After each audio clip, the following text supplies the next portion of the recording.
What's going on? Luke Scott, right across from me on the screen. To my right, but to to all folks, it is to their right because of how it's all framed. Sometimes it's kind of weird how it's framed. Sometimes whenever we start recording this, I'm Colin Neal. Sammy's the Sports Talk coming your way here. Luke, pod number 50. How are we feeling? Gotta love that. 50 episodes, and it's for recording on draft night, so very fun night for everyone. Of course, if you're listening to us, you're probably going to be thinking about the draft, watching some sort of sports tonight of some sort. So always a Well, fun night. But yeah, 50 episodes for us too. That's pretty good. Well, the thing is, I don't know if this episode is going to be able to come out tonight. I think it's going to come out tomorrow, which will be Friday. So it'll be past the first round. Second round is going to be going. Just forgive us if there are some draft day movie references that go down in this because it's a. What did you say? What did you say about draft day, Luke? It's a different world than we lived in 30 seconds ago. Yeah, it's not a great movie, but it's a good movie. It's a fantastic movie. It's a enjoyable movie. It's not the most realistic when it comes to events and kind of like what kind of happens, but it is a very fun movie. Everyone should watch it. Well, I'll tell you what. I just want all my first round picks back, and I want David Putney because I feel like it. All right, let's get going. We're gonna quickly recap this past week in Bearkat sports. First, let's hit the diamond real quick and recap softball. They went into this past Saturday with the series tied 1 game apiece against the Liberty Flames, but Luke, they weren't able to take the series on Saturday. But you got to admit, against a top 25 team on the road, they played really damn good. Yeah, they did. They stole that middle one up there in Lynchburg, and it kind of just been taking care of business. And kind of when we previewed it a little bit on the last pod on Pod 49, that's kind of what we were hoping for. If we could steal one of the three and and come back with going 1-2, I think you'd take that. You'd like to go 2-1, but stealing one there was big. Definitely shows the talent and how good this team has been playing, and so and they kept it up with a win against Lamar. So yeah, a lot of good things to talk about. You would have liked to lay a pancake for Liberty there and take maybe 2 or 3, but the reference you didn't get it just didn't call, and I was kind of surprised by that, but it's okay. I'm trying to find this stat I had up for when softball did take the series. Can you repeat what you said? I made a pancake reference okay. from the draft it. Oh, okay. There you go. But it's I'm trying to find the tweet that I sent out on the Sam Houston Sports Talk X account. And if you are not following us on X, why are you here and not following us? You need to be following us on X. That we post a lot of great stuff there on X, and also follow us on Instagram and check us out on Facebook. Yeah, it was the Ali Seville 2-run homer that put the Cats up in that Saturday game. And here we go. It was, of course, Abigail Young. That was her 7th complete game of the season. She's been fantastic. It's the first time that Sam Houston has beat a ranked team since March 4th of 2023 when they beat number 25 Texas A&M 4-0.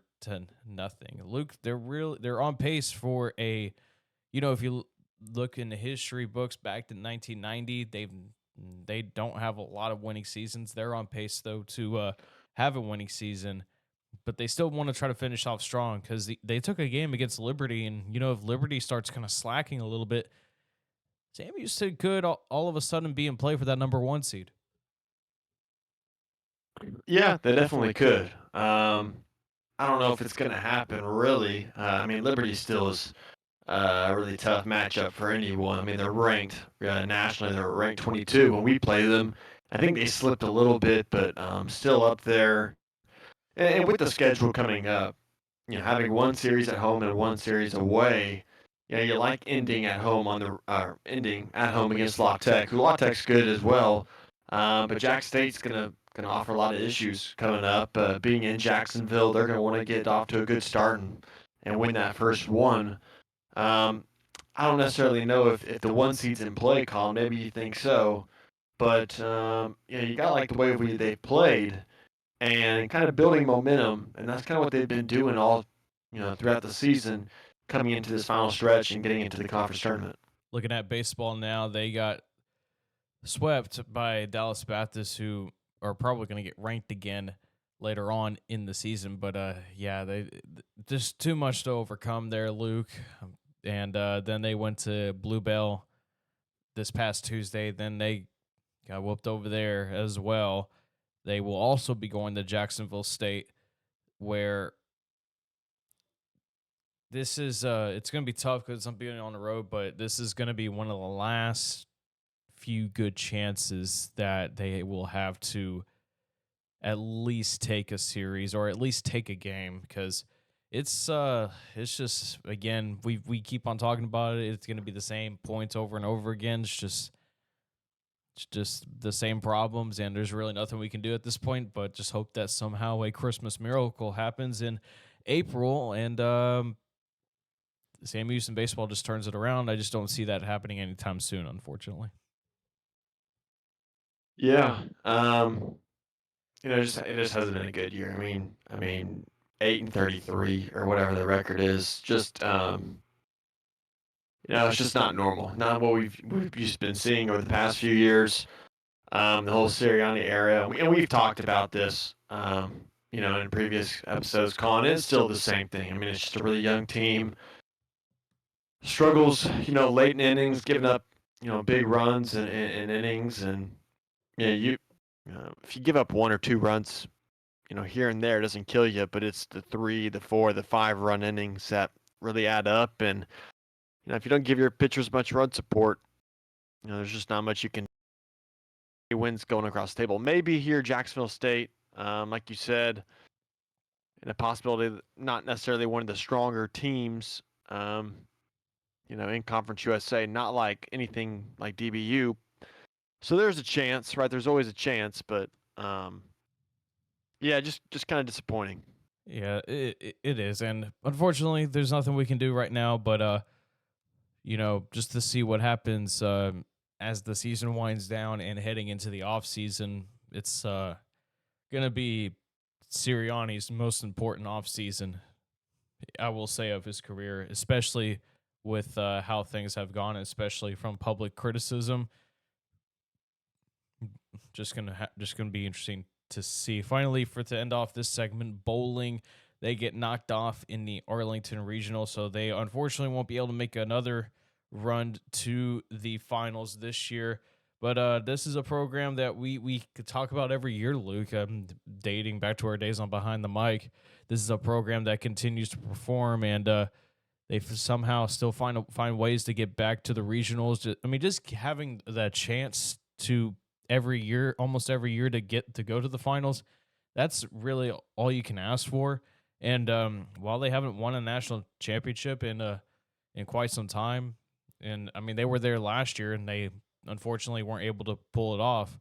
But still, I'm not really disappointed at all with what they've been doing lately, and I hope they keep going. They signed a couple of standouts that they're excited about. They got some players named All Americans. I know Denise Blankensee was one of them, and I can't remember the other one, but Blankenshea. I had a class with her. It was Blankenshay.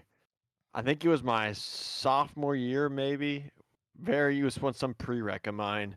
I had a class with her. Really cool. She was nice. So it's Blankenshay. I think so. Do you think, or do you know? Well, she is Dutch, so That is true. it's something like That's that. right. Yeah, no, good player, but I mean it's the Katie. same story every year. With the bowling program, Brad Hagan, of course, the coach. Um, a story program, very consistent. You know what you're going to get with them.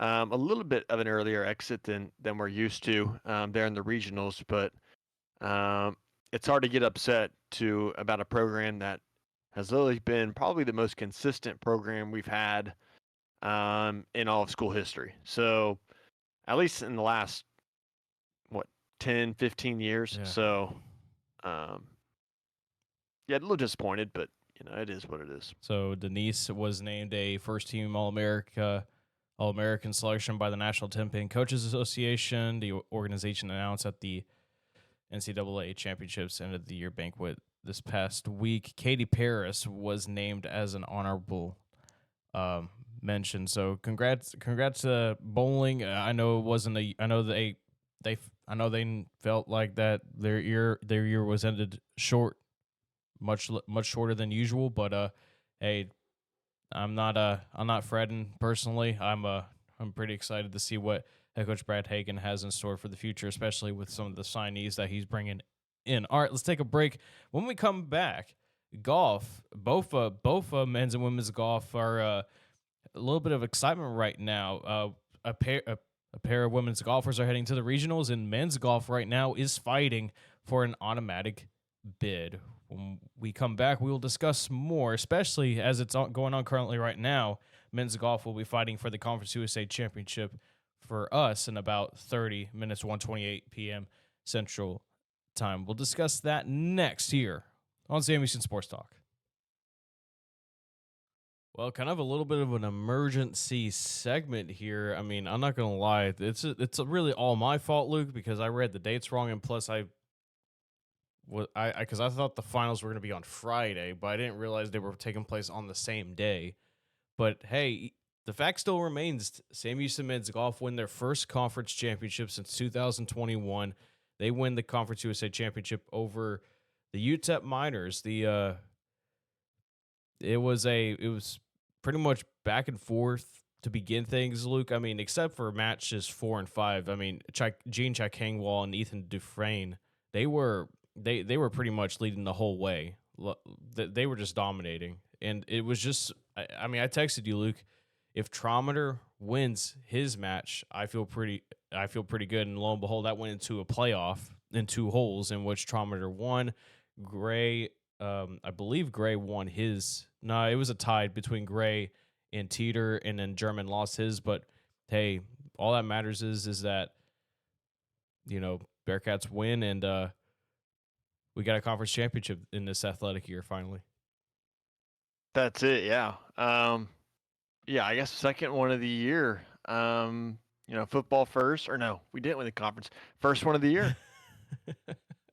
Yeah. First one of the year. But yeah, no, very good. Very happy with the result. Always good to go to win against UTEP.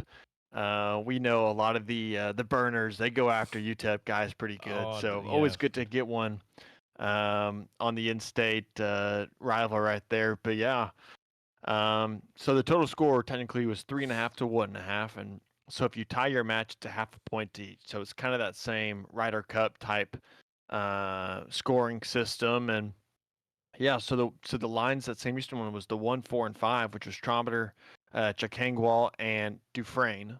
That's correct, Colin. And really, yeah, Colin, kind of throughout the game or throughout the match, we were watching it.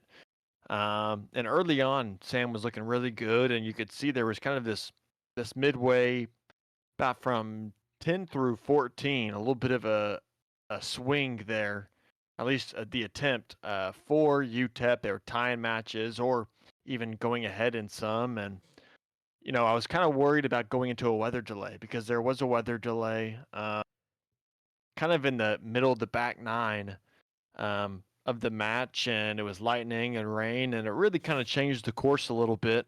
I mean, the course was playing before that. The yardage was technically 6,900 yards. And if you ever play golf, right, and people that listen, they might have played golf, they might enjoy it, maybe they don't.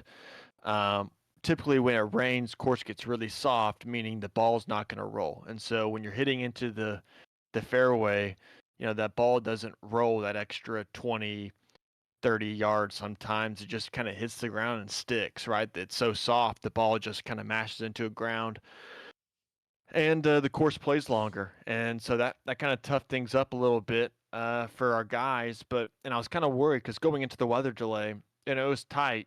Sam, we were still in the lead, but it was definitely a tight match. And after the weather delay, really, Sam Houston really kicked it up. And you saw Brett Gray really win a couple clutch holes that he really needed because that matchup between him and Teeter, that two line, ended up tying, but he was up two with two to play, and so you would have liked to win that one, but you take the tie, and Tromber with the huge playoff victory right there. That really sealed the deal That was absolutely for huge. Sam Houston. Yeah, absolutely. And with the guys behind him, the 4 and 5 winning both 3 and 2. So it kind of gave, I think, Sam a little bit of comfort knowing, okay, like, we got some breathing room. And those guys finished up, I think, first actually, for Sam Houston. They finished up quite quickly. And so yeah, it kind of put the pressure on the number one, and Tromber came up with big in a 2-hole playoff against Braden Smith for UTEP. So yeah, hats off to the men's golf program. We've seen this program compete year in and year out, always really competitive. Like you said, the last championship, conference championship, was whenever we were in the WAC, and so good to get that first one in Conference USA. And Texarkana Country Club is a very nice club. I think they host it. Uh, I knew they hosted it last year, the tournament, but I think that's kind of where they go every year. But yeah, really, really good track and a really good victory for the golf program. So 2021 would be the year before the WAC. So it would be the Southland, right? Yeah, it'd be the Wow. 2021. It'd be the Southland year still.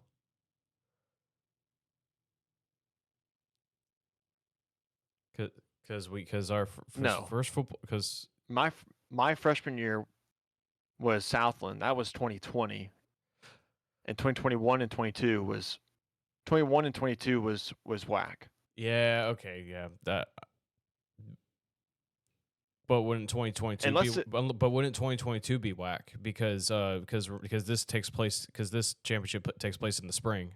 oh gosh, So spring 21 would be still oh, Southland. that's a good point. Yeah, so that'd be still Southland, because first football season in the WAC was 21. 2020, 21. Yeah, so it was the Yeah. Southland. So they were still though competitive in the WAC though. It's just that they couldn't get Oh over yeah. that hump, and they finally did. I gotta shout out this guy though, Ethan Dufresne. I mean, a freshman. He got that big playoff whole win in the semifinals against Kennesaw State. That basically was a big reason why Sam Houston was able to get into the final because they were competing with Kennesaw State pretty well. And UTEP wasn't a program to sleep on either. They beat Liberty, who won it last year. In fact, it was Liberty and UTEP last year in the finals. According if I heard the broadcast correctly, and speaking of the Texarkana Country Club, they call it Little Augusta. I thought that was interesting. I never really knew that. I didn't really think that hole was that historical in a way. Yeah, I heard that on the broadcast too. They kept on talking about, oh, this place has a little Augusta to it, which I was like, okay, let's calm down a little bit. I mean, it. No, no, no, no. They said it's called the Little Augusta. That's what they were saying. Okay, okay. Well, we can calm that down a little bit. Yeah. But no, it is a good track, and it was a typically. I mean, it's a course that you have to shape a lot of shots, and I guess in that way, um, hitting that fairway is super important, and just giving yourself looks. And I thought Sam, for the most part, was pretty good, especially around the greens. And in the closing stretch, really took advantage of kind of those softer greens that the rain brought in, and I think them playing with the lead, they knew, what kind of to do, and that's play for par. So it's a lot of middle to green. Not don't have to be necessarily too aggressive going at sticks, and really just playing their game. And I think probably the team talked about that during that break and said, hey, okay, let's hone in on kind of what we're trying to do and play with the lead, and that's what they did. And yeah, once again, you talk about Dufresne, a freshman really stepping up. I mean, this team has a lot of eligibility left as well, right? I mean, throughout the entire team, Chikangwal is a junior, Brett Gray's a junior, Dufresne a freshman, Trotmer, right, freshman, and German is a junior. So, that's definitely a good sign for things to come. I'm sure. I'm sure there'll be some competition in the off season, but you like to see where this is going. And now you said off camera you're talking about potentially Reno them going into. Yeah, so I saw something that said that Reno was a potential regional that they were uh go. Um, so yeah, we'll see what happens. I'm looking at Trometer and Smith scorecard on here. The Smith for UTEP had the lead after 15 or yeah, 15. He was one up, then he bogeyed the next hole, and then it was three playoff holes actually, not two. They got through two. It was the third one that Trometer won on when he parred that par 3 that apparently a lot of there was a par 3 that a lot of players were having trouble on because it had some water hazards around it. I can't remember which one it was. I don't know if it was that one specifically, but I wonder. You mentioned the weather delay.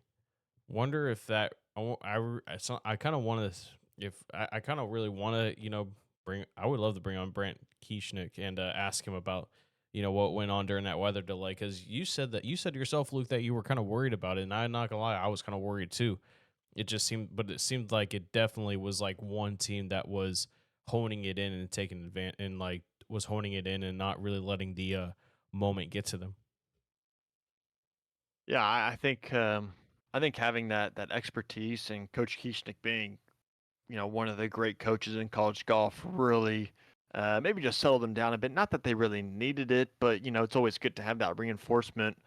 And every time you're looking on the broadcast, it felt like every hole, coaches were out there. The uh, head coach, assistant coaches were always with the same guys, walking them through, talking to them. Um, and with some guys that works, some guys don't. It's kind of like it's kind of like in tennis. It's kind of a good comparison just with how it sets up as like in matches and whatnot. It's all head to head. Some people really like having their coach talk to them throughout the games, during breaks, during switchovers from for the courts. Um, and some people don't. Like my partner in doubles, John Salon did not like it at all. He liked us just being together, coach not having to deal with us. And then some people, like myself, actually, I kind of like having a coach come and talk to me and get some input. So it just kind of depends on the person, but um, in golf, it's very similar. I think it's either some people like to be left alone and some people like the input. And so I think looked like our team really likes the input because it always felt like we had people with our guys on every hole. So it was good match, spectacular performance and a great outcome. And so we'll see. Yeah, like I was looking on the schedule, Colin, like you said, it was the Southland was the year that we went into the regionals and actually got out of the regionals, placed fourth in that, and then went to the next round, which I believe was nationals, I guess. But So you got to yeah, finish. super impressive. So you got to finish top 4 in a regional to move on. Correct. Yeah, and that year we had Will Holcomb, who I believe is on the Corn Ferry Tour right now, or maybe I know he's kind of, and the world of professional golf is its own. It's They have a tours and mini tours Yeah. all over the world, literally over the world. And I think he was in the Corn Ferry, which is the step right below the PGA Tour. So, yeah, he's a big time guy. I want. Well, I hope he can make the PGA so we can cheer on a Bearkat in the PGA. Well, yeah, there's a couple Huntsville guys that are on the PGA Tour. I know Sam Bennett. He went to A&M actually, but he was the big amateur that placed really well at the Masters, and he's not technically on the PGA Tour yet. I don't think. I believe he's on the. I believe he is on the Corn Ferry, but He graduated, yeah, right? a lot of Huntsville High School. He graduated from A&M though, right? Unless he's still trying Correct. to. Okay, I didn't know if he was still trying to like get his education out of the way. I remember Sam Bennett. That was a fun. That Masters was fun. That Masters when he performed really well. It was really fun. Was that the year? Yeah, Was that the year Tiger won it, or was it the year after? No, no, that was more recent. I think it was 2023. I think that was Rahm. I think that was when John Rahm won it, or maybe it was the first Scheffler win in 2022. Um, Yeah. Well, hey, I don't know. good on the Bearcats, Conference USA champions, and now we will see where they go for the regionals. All right, that ends this emergency segment. I placed this right after we talked the guys, right after we talked about the women's golf, and so there's a big jump cut right to this. Sorry, but we wanted to get this in so we can put the proper spotlight on the program. So we now head to the whatever the next segment is going to be. I have no idea. I forgot right on the top of my head. So let's get to it. Sam Houston Sports Talk. Women's golf. They'll be sending two golfers to the regionals. Yeah, it'll be actually it's a very exciting moment because Sam Houston women's golf has been very good for the past decade. I mean, it feels like it's every year. We're in the team regionals, going to the NCAA's. Players are going and representing the school well. And it's no exception this year. It'll be Amelia Joe, I believe that's how you pronounce that, and Grace Jen. So very, very exciting. Obviously, opportunity for both of these young ladies representing the school, going to the NCAA's. They'll be in Norman, Oklahoma. So maybe too far to go, but definitely bring them on. I think it'll be on ESPN Plus. I think all of those regionals go on some sort of streaming. So it might not be ESPN Plus. It could be something else, but Yeah. um, So it'll be just for individuals, though. It won't be for team, but still, it's nice to have two people representing Sam Houston in the individuals. I mean, and Luca, honestly, you help me out here, and I'm gonna read off the teams real quick and see and tell me if it's stacked or not. Stanford, Northwestern, North Carolina, Michigan State, Duke, Oklahoma, Baylor, Oregon State, Tulsa, Denver, Furman, Southern Mississippi. yeah. Ole Miss is usually pretty good. Stanford, that's Tiger Woods. Rose Zhang just left there. She's ripping up the LPGA now. I didn't say Ole Miss. Um, you said Mississippi, didn't you? Southern Mississippi. Oh, Southern Miss. Never mind. I thought you meant Southern, like Southern U. No. Southern Mississippi. And Ole Miss. I got you. Um, yeah, Duke's always pretty good. Yeah, it's a good division. A lot of good schools there, but Sam Houston is very much in that conversation of the better mid majors. Definitely a contender. So I mean, who knows? Golf is kind of one of those sports that you can strike some form and get hot with the putter and the flat stick. I mean, you can really make some noise. So obviously, it'll be fighting a little bit uphill against some of these schools, but have no faith. You wouldn't be a Bearcat fan, right? You got to have some faith. So Listen, we're rolling with the Cats. listen. I know people have been saying two things. Well, three things. I got three things: God, family, and those Bearcats. That's all I care about. I have a little bit more, I think, just than just the three, but Yeah, I have more those than three in just that three order too. is pretty good. I have more than three too. I'm just trying to keep it to a three is a nice number. Three is a nice number. But Babe Ruth. yeah. So these are the other individuals they'll be going up against. Rihanna Mission from San Francisco, Godons. She's the number 1 seed. The number 2 seed will be Grace Jin. Number 3 seed out of Boston College, Cynthia Zhang. Number 4 seed. Apologies if you ever listen to Sam Houston Sports Talk. Fafion Tynan. I know Tynan, that's how you pronounce it, but I don't know how you pronounce the first name. But from Missouri, she's the 4 seed. Amelia Go, that's how you pronounce it? Or Joe? I think it's Joe. Joe, Sam Houston, she's the 5th seed. Yeah. And then Zoe Pinolis out of Augusta, which is the Southland Conference. That's going to be the 6 individuals in that region. So Love that. yeah, it's gonna be fun. It's gonna be. Let's see. It's gonna be at the OU Jimmy Austin Golf Club. I don't know if you've ever heard about that one. I think that's just Oklahoma's golf club. So They got that like damn their golf they course. got that damn money, Luke. They got that damn money. Hey, we talked about it on a very early podcast. These golf uh, programs with all these schools, just tons of cash, tons of money in investment going into these uh, facilities, and also, I mean, that's an expensive business. The golf course business is, but Oh yeah, that it they is. have it. They have it. But two of the top five seeds, that's very good. So definitely, we'll definitely be in the hunt, Oh yeah. The regionals will in take place. contention.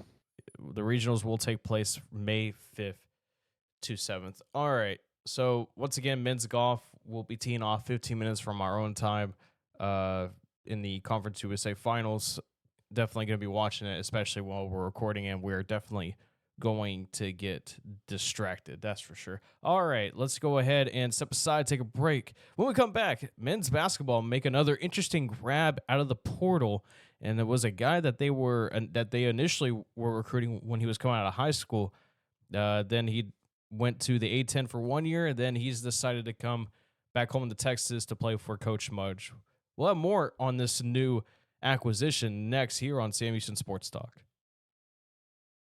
All right, so we were discussing at the end of men's basketball season, Luke, about what head coach Chris Mudge was needing to do, and one of the things we talked about was like getting some guard depth. Like that, I felt like the guard depth this past season was not to the, I guess you could say, standards that head coach Chris Mudge would have wanted. But they went and grabbed a guard by the name of Justin Begg. He comes from George Mason, the transfer. He is a local kid too.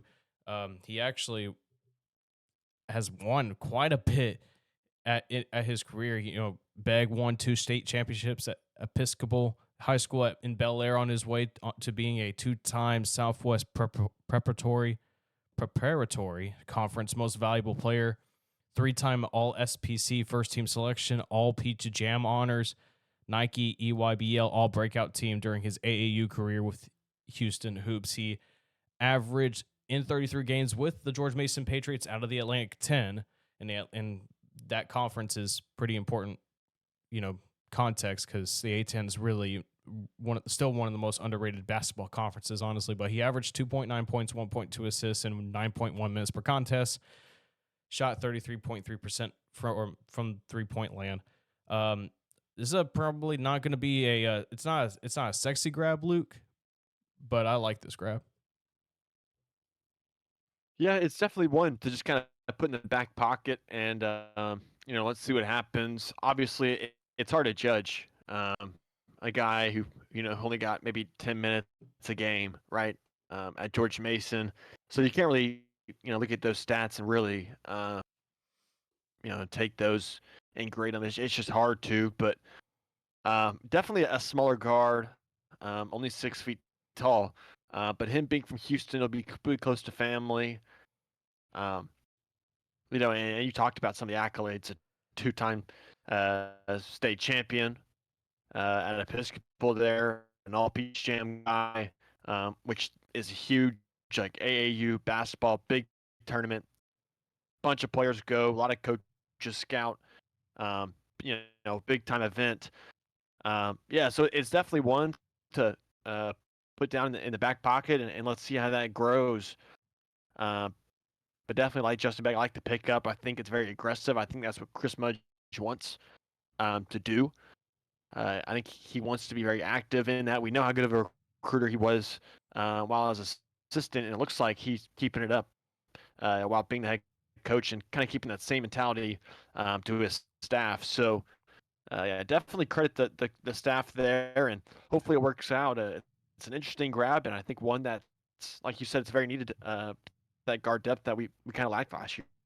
Yeah, in the film that I watched on college basketball scouting, he has some sneaky hops for a guy that's only 6 foot. He can get up there if he wants to, especially on the break, and he's a good spot up shooter. And I think that's something that I think that's kind of a bit of a replacement of Isaiah Hammonds, who Hammonds was a was a really good spot up shooter. He's just stalk around the 3 point arc, and if he needs to drive, he'll go in there and drive. But definitely needs a bit need. I definitely need to do a little more studying. But I like to pick up. I reached out to Coach Mudge for a statement on him. He told me that Justin is a very dynamic, tough point guard who can do a little bit of everything. He can pass, he can shoot, score, he guards, he gets to the paint and has great leadership skills. He was raised in a great basketball family. That's something I want to find out more about, and always has a winner and always was a winner as he played at the highest level of competition his entire career. He is a great add to our already strong core. So that's the statement that Coach Mudge gave me. The Bearcats are not done yet, Luke. I imagine that they still got some other stuff cooking in the background. They still need a big.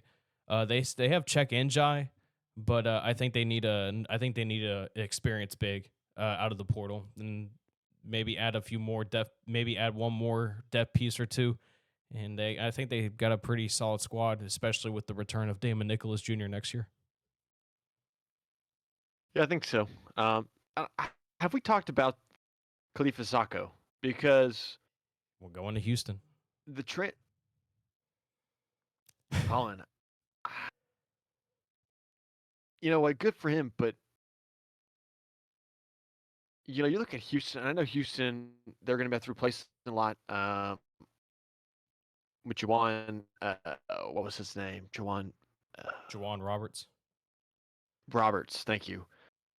I know he's going to probably be trying to replace him, Colin, but that I don't know if his game really matches up with what Houston's been building for the past, 5-10 years with Coach Sampson. Colin, it's good for him and it's a tough loss for us because obviously, a good player and logged a bunch of minutes for us, but I don't know if we've talked about it. What do you think about that move for Sacco? Well, I mean, maybe if Samson can maybe find a way to, because sometimes Sacco did get in his own head. Like we've seen it on the floor a couple of times. The main flaw of his game, really, Luke, was his ball handling skills, especially when it comes to.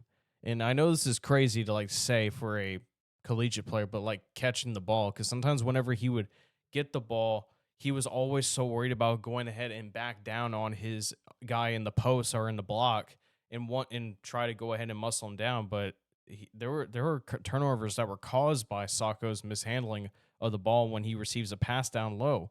I mean that's not a big issue that's easily fixable, but if it still happens every now and then over the course of a season, that's still a kind of an issue. And like I said, he did let himself get in his own head, and sometimes and there were some times where he just wasn't performing up to the standards that he wants to.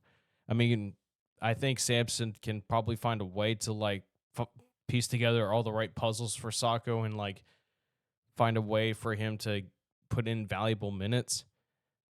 And hey, he's getting that money, I imagine.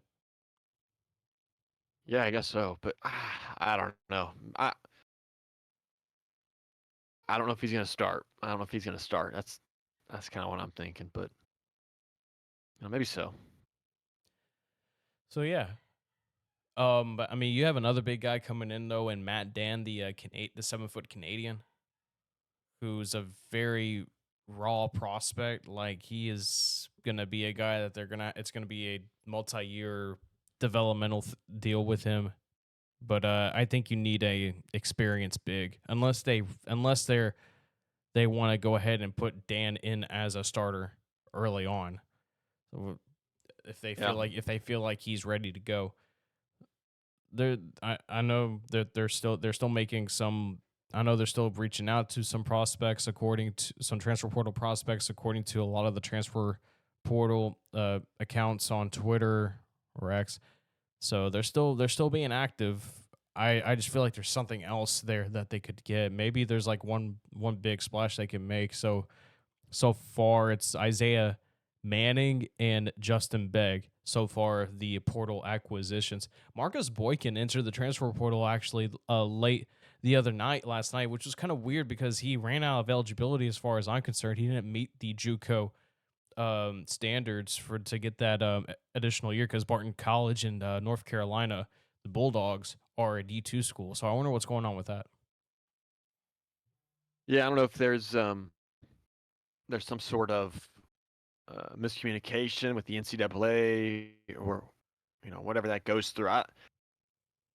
You know how it is with Yeah. eligibility rules now. It's different every year. It feels like, but it was very random. I mean, it was late at night. It was, I want to say it was close to midnight where he just tweeted it out or X'd it out, whatever, and said, I'm in the portal now, and I was like, what? Am I dreaming right now? What? Like, am I asleep? Is this real? But yeah, I was. So Yeah, I don't know. I, But I don't know. I don't know.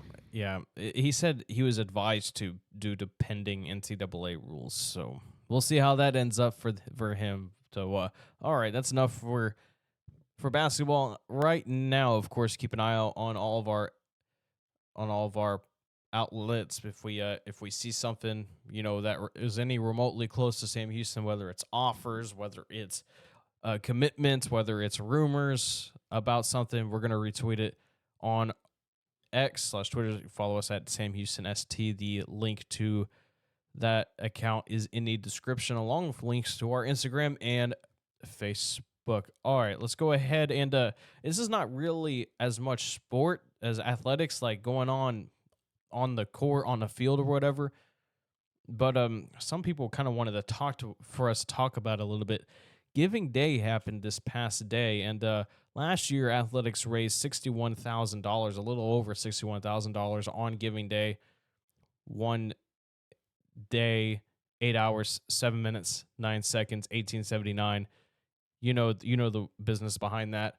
But let's talk about it a little bit because we posed the question in the last pod episode about it. We'll discuss more of that next here on Sam Houston Sports Talk.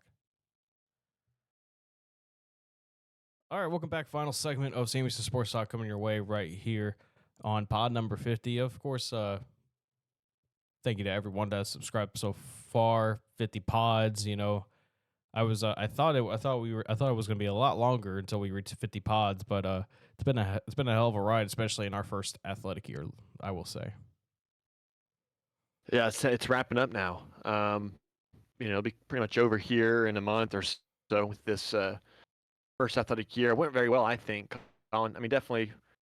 We always mention some of the highlights, but definitely the whole roller coaster football season, the coaching, Keeler leaving, and then comes Phil Longo. That whole entire process was great for us in the channel and good for the exposure. So really fun year, and I wish volleyball and basketball could kept up that same momentum. I'm glad softball is still doing well. So I'm telling you, we're still on. if they are going to a regional, Luke, and it's in Texas somewhere, you bet your ass I'm going. Uh, Who would? I guess it would be Texas. It'll be either Texas or Texas A&M. Texas A&M. Yeah. I think those are two primary. Those are the two primary ones in the state of Texas. But just before we talk about Giving Day, just real quick, just to let y'all know that baseball and softball will be at Jacksonville, Alabama. The softball games won't be on ESPN Plus, so you have to keep up with the live stats. And then not Jax, same Houston baseball will have all three of their games on ESPN Plus. So that's keep up the way you keep up, or just tune in right here on the social media platforms for Sam Houston Sports Talk. Once again, links are in the description. All right, look, let's talk about Giving Day real quick. This has kind of been a new thing. I think it became. I don't really. I think it was more of a thing that became much more of a thing last year than anything. So let's just say second Giving Day, much more publicized and all that. I it's interesting to look at Giving Day, in my opinion, because it tells us how much people are invested in like certain things, especially athletics, because athletics is a part of Giving Day. It ended yesterday, $308,322 were raised. That's a little under uh I think it's a little over 40 more $1,000 overall than last year. I gotta get pull up that number real quick. For that, I mean, $300,000, Luke. That's kind of, it may not seem a lot, but it's a pretty big deal in just a span of a little over a day. Yeah, it's interesting because um, definitely a good Oh amount of wow. money raised, and it's kind of a newer thing that they're really picking up here, and a lot of good coming from it. But I just don't think there was much. Wasn't marketed that well, Colin. I mean, yeah, I mean, you can hardly ever see it on any of the social media channels. Maybe it was more marketed on the campus, maybe, but you just didn't really see any promotions. You didn't see any much post about it. I mean, at least I didn't. Did you? So you mean like more build up to it? Yeah, just kind of the promotion of the actual, day and a half or whatever it is. Say, okay, it is about $70,000 more total in like overall raise because 2024, $238,757, $308,323 this year, and that's there's more gifts this year, 1,036 gifts this year, and 740 gifts last year. Then you look at athletics, it's you would think, oh, the more there was more total, there was more gifts. Definitely, athletics had an increase. Well, you'd be sadly wrong. Athletics in 2024 raised $61,295 from 252 gifts. This year, only 16 more gifts at 268 gifts raised $54,368. So while the total raised quite a lot, which, you know, people got to remember that a lot of this goes to the a lot of other stuff, especially the College of Business Administration. I think they were the more most invested in. Yes, $76,845 on only 155 gifts. That's a lot of money, right there. Um, you know, doing the multiplication division, per gift. Um, but yeah, it's just I just feel like for athletics though, pretty uh it's pretty disappointing, especially since that they had the most gifts overall. Athletics had 267 gifts. College of Business Administration had 152. Yeah, I don't know, Koba. I mean, I was a Koba grad, so a little selfish in the results there. But yeah, you would have thought, yeah, I mean, it would have been more for the athletics. I would have thought, considering that there was more gained total, more money raised this year than last year, you would have thought, okay, I would assume the athletics will get more or raise more, and just didn't really happen. What you, it's tough to say because obviously football is, the main economic driver in every school. Really, outside of a few very minor cases, you would have thought it'd be more, Colin. I mean, I'm just a little surprised. Yeah, I think people don't really not people. I don't think there's not much of a broader understanding about how important athletics is. It's not as important as like getting the education stuff done because even in athletics, education comes first. And but reason why I say athletics is very important because it's not it's a money thing of yes, but it also is what drives. It's a big driver of school spirit. When you go out there, you don that Bearkat orange, you're cheering on the Bearcats, whether it's on the football field, basketball court, baseball, softball, soccer field, volleyball. It's a school spirit thing. it's just I still feel that there's still a lot of there's a lot of inconsistencies across the board. Like I personally still do not understand how we can have that many people for football and not even come close to packing Johnson Coliseum.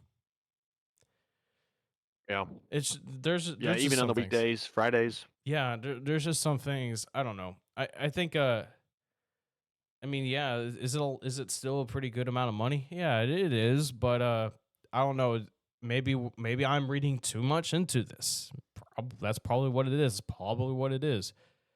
I mean, when you have football go 10-3, but all the other sports kind of not performing up to the standards that they want to, I guess I can see that. But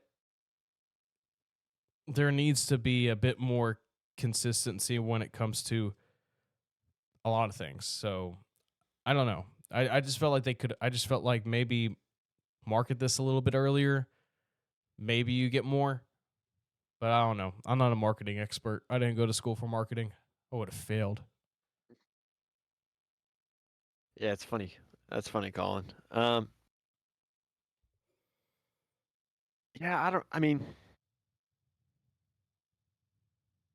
I got no more to say though. I think I mean, I mean, it's tough. I think the records, not of football, but you know, basketball, men's and women's volleyball. Um, I know soccer was pretty up and down this year. I now lost the coach, but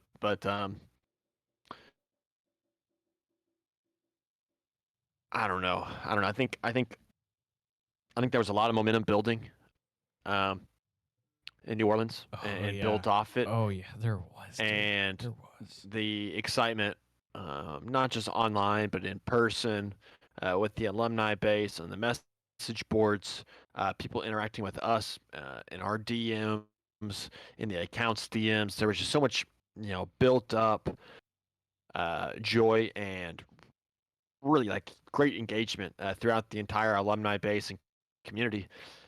And it kind of fell off a little bit there, just with basketball is really having a struggling start. Men's and women's, not really gaining much momentum at all throughout the season. It was here and there, but for the most part. And baseball obviously um, huge for Sam Houston, but this year just hasn't been very strong. So I don't know. I think we read into it a little bit too much because speculate is like that's that's what we're doing right now, and that's part of having a podcast or and being in media. You have to speculate a little bit. Um, I don't know. I don't think we need to read too much into it, but it is something to take note of. Yeah. I will say that, and I'll end it up on that note. That'll do it for us here. Pod number 50 in the books. Plenty more to go. Follow us on all of our socials in the description. And yeah, and also happy draft day, everybody. It's a different world than we lived 30 seconds ago. I totally butchered that, but whatever. I don't care. You only get drafted once. And if you ever do get an NFL playbook, be don't be sure you find that $100 bill that's at the very very end of it. That's right. That's right. Luke, what are you hoping your Brian Cowboys Callahan do? or Bo Callahan. what was Bo Callahan? Bo Callahan. Um, It's the most QB name I've ever heard, honestly. But Bo Callahan, why do you think they chose in that movie? Why do you think they chose Wisconsin? I mean, Wisconsin not a great history of quarterbacks. Russell Wilson. Um, okay, and I don't know. yeah, I don't know. Cowboys. Gosh, I don't know. We could go in so many different directions. Yeah, so could the Um, Texans with that 25 pick. So, yeah, with the draft this year, I think the first like first 8 picks is going to be very chalky. It's going to be like Cam Ward, um, Travis Hunter, Mason Graham, Abdul Carter, some of those guys, and then from like pick 10 to the end of the first round, I think it could be any of those guys. I heard the Giants are I, very much closing in on Jackson Dart.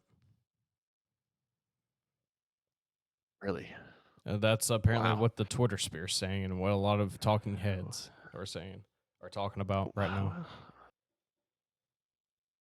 I don't know. I was hearing Carter for the Giants.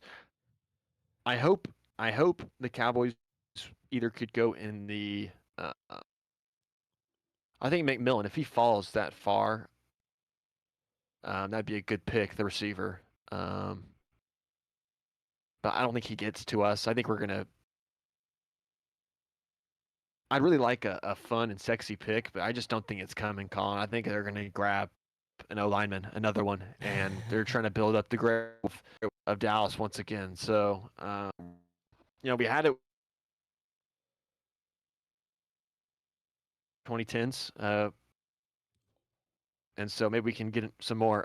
What happened? Oh, I think that's Brett Gray. He just put in a bunker shot. I just saw it. Oh, dude. I just saw it. Oh, I'm watching. Lefty. Gotta love the lefty. Oh, that's a beautiful I, shot. Oh, that was so good. that was speed like that was straight Jordan speed right there, Colin. Oh man. All right. We're gonna wrap things up here. Guys, take it Texans. easy. Who the Texans gonna get? Travis Hunter. No, I'm just kidding. I have no idea. I think they're gonna trade the pick. But as long as it's not a wide receiver, we don't need a wide receiver. We can find one later at the end. I also wouldn't be surprised, Luke, kind of ending off on Sam Houston speculation, because Ife Adeyi has been getting NFL interest. He visited the Texans a couple times. I think for some reason, I think the Texans signed him as an undrafted free agent. Any Bearcats getting picked tonight? No. It's just first round. Okay. So no. or no, but in the draft. I mean, in the draft.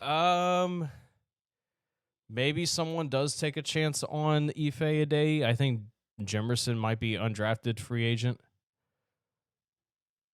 or he goes to the, or maybe he gets signed on practice squad and he goes on to the UFL.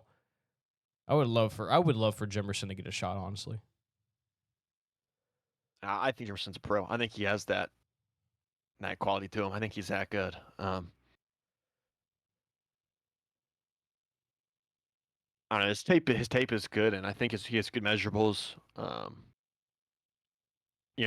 kind of seen his profiles online, and it's very much a safety, more safety than corner than nickel. But I think he could play inside. So we'll see. all right, yeah. So we'll see what happens. Enjoy draft day, folks. Enjoy the draft. I'll be working today, Thursday, and Friday at Sports Radio 610. So it's gonna be fun, and hopefully, I hope something crazy happens. I hope some crazy trades, some crazy pick. Like, what the hell, man? Why did you do that? But anyway, guys, as always, eat 'em up, cats. Subscribe today if you haven't, and have a great rest of your day. Emo Cats.